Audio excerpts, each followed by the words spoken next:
आपने देखा होगा हर व्यक्ति कहता है कि मुझे सच्चाई पसंद है, बस सच बताइए। लेकिन हकीकत बात यह है, केवल 10% लोग ही सच को झेल सकते हैं।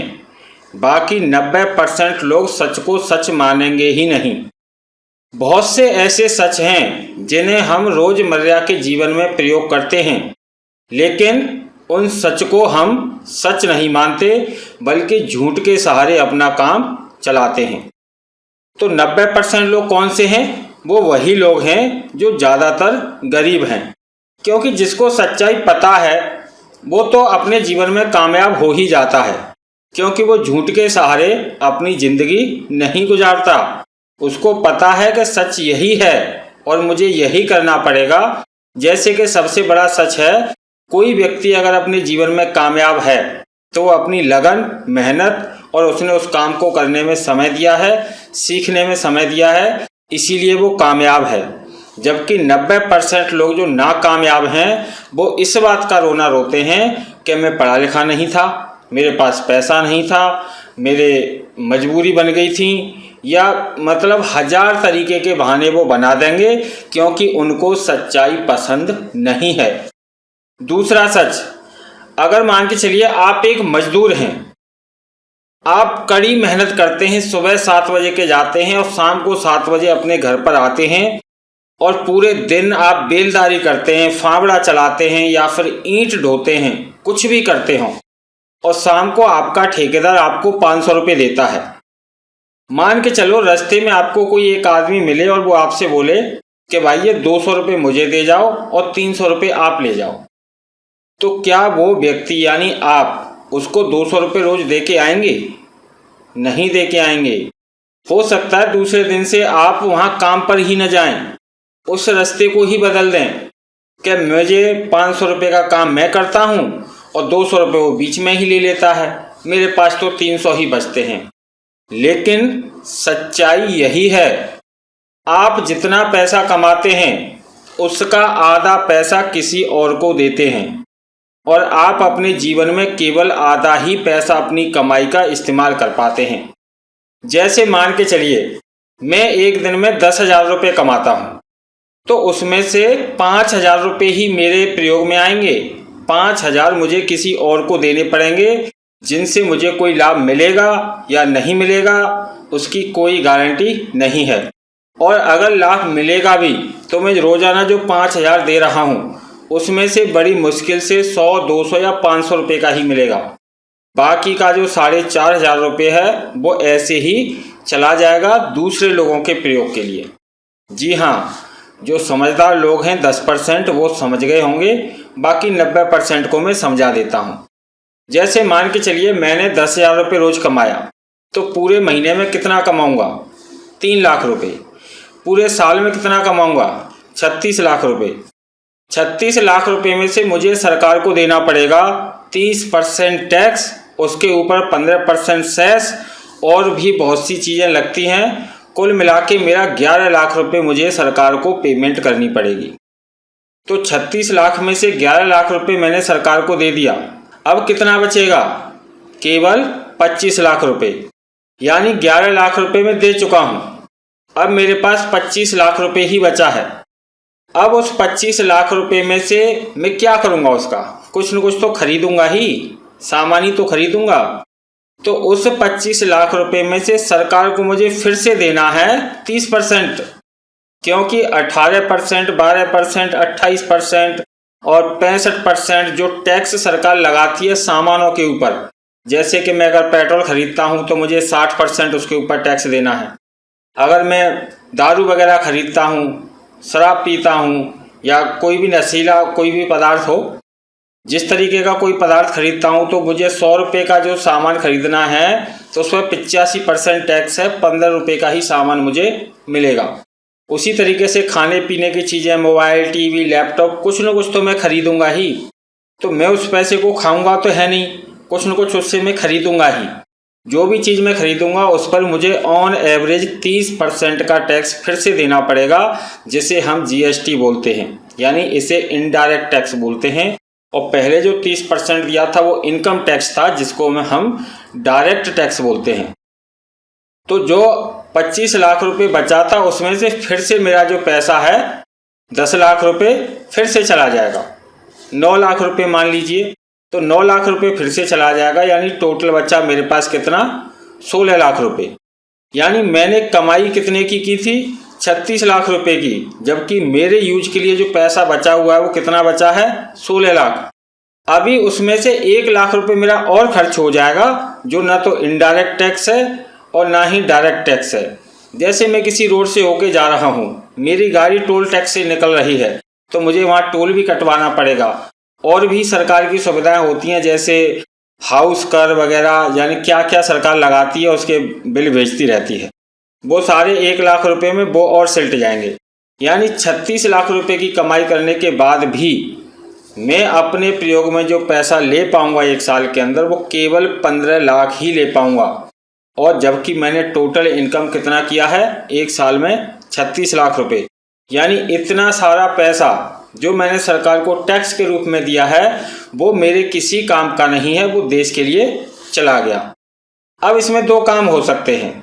गरीबों से पूछेंगे कि सरकार आधा पैसा टैक्स के लिए ले लेती है, तो गरीबों का तो सीधा सा सवाल का जवाब है, इतना कमाओ ही मत जो सरकार को देना पड़े।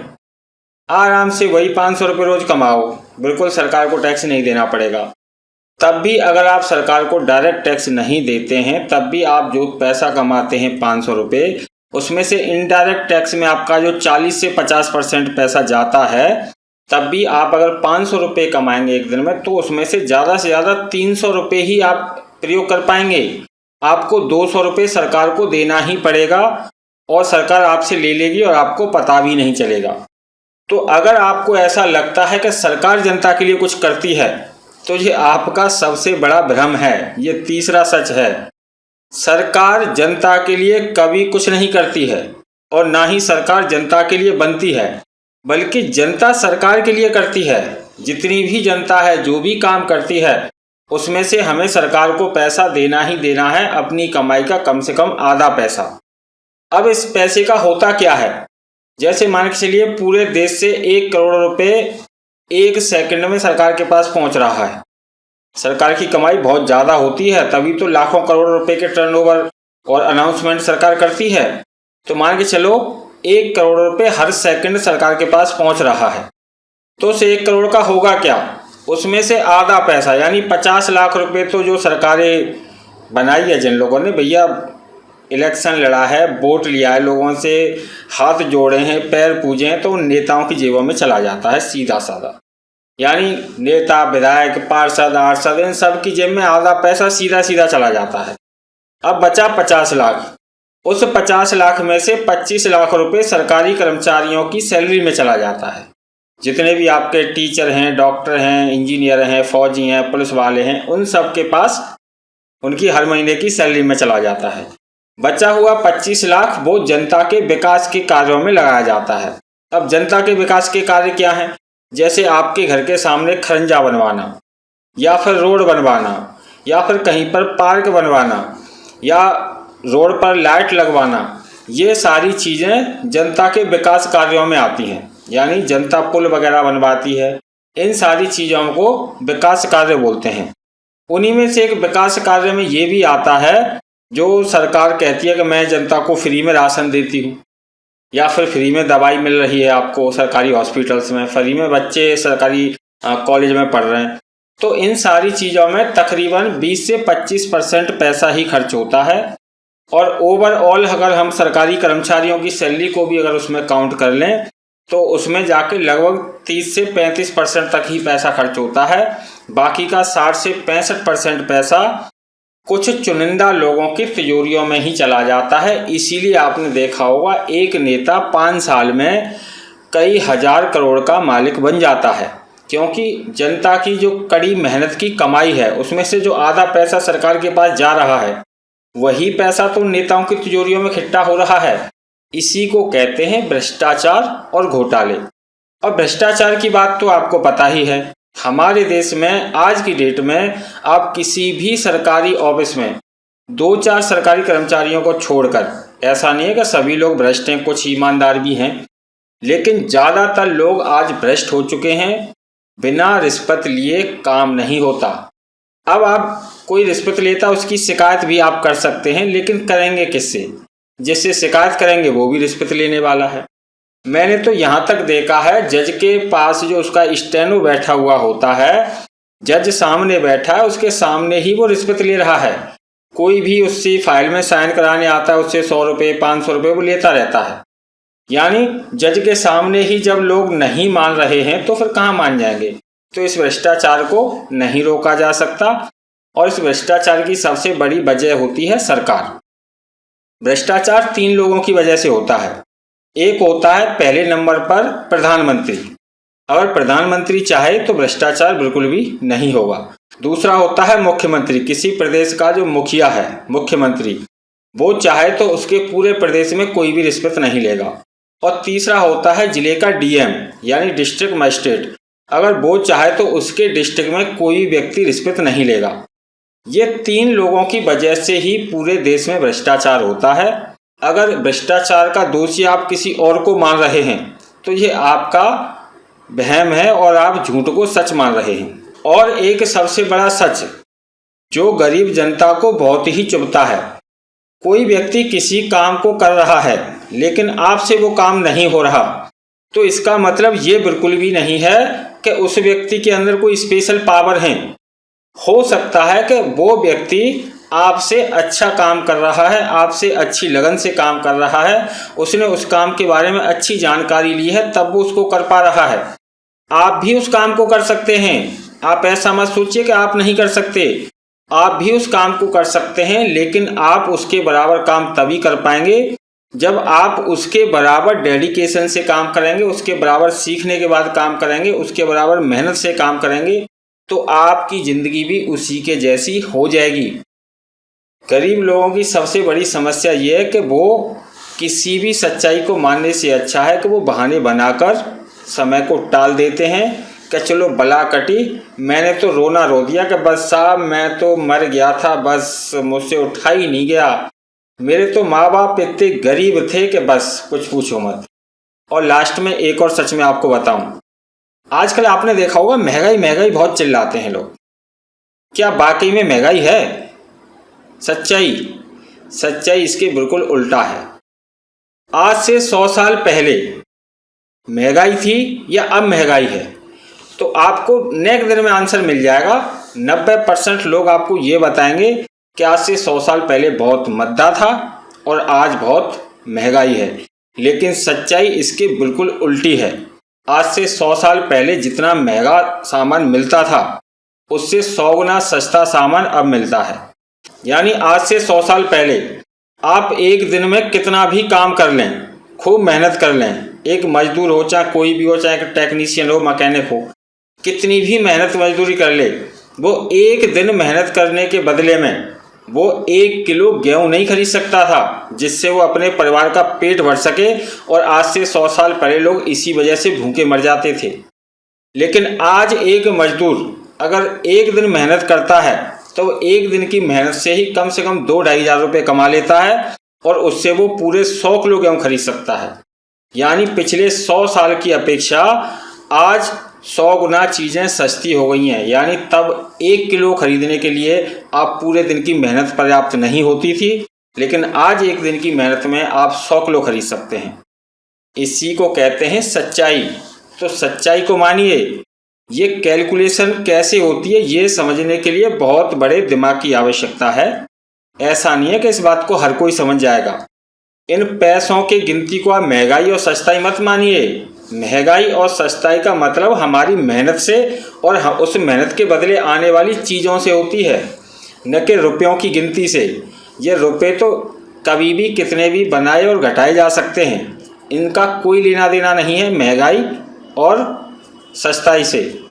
एक व्यक्ति की एक दिन की मेहनत में कितना सामान मिलता है, इससे पता चलता है कि आज से 100 साल पहले महंगा था या सस्ता था। आज से 100 साल पहले एक व्यक्ति पूरा दिन मेहनत करके अपने परिवार का पेट नहीं भर पाता था और ज़्यादातर लोग एक टाइम खाने के लिए पूरा दिन काम करते थे। यानी किसी साहूकार के यहाँ वो इसीलिए सुबह सुबह हाथ जोड़ के खड़े होते थे कि बाबूजी मुझे आज आप एक दिन खाना खिला देना और मैं पूरा दिन आपके यहाँ काम करूँगा, आपके यहाँ सभी पशुओं को पानी पिलाऊंगा, उनके लिए चारा काट के लाऊंगा, उनका गोबर भी डालूंगा, सफाई भी करूँगा, और बस आप मुझे एक दिन खाना खिला देना, मतलब एक टाइम एक दिन में। और आज की डेट में कोई कर सकता है? इतना सारा काम करेगा तो कम से कम 2-3 हज़ार रुपये लेगा, और 2-3 हज़ार रुपये में वो 100 किलो गेहूँ खरीद सकता है, जिससे वो अपने पूरे परिवार को आराम से 1-2 महीने तक बिठा के खिला सकता है। तो सच्चाई ये होती है। आशा करते हैं आज की वीडियो से आप कुछ सीख गए होंगे, और जिस दिन आप सच्चाई मानने लग जाएंगे जीवन में कामयाब हो जाएंगे। झूठ के सहारे तो हमारे देश के 90% लोग जीवित हैं। उनको तो बस वही चाहिए, सरकार जो दे रही है फ्री का राशन, और उनको लगता है ये सरकार अपनी जेब से दे रही है।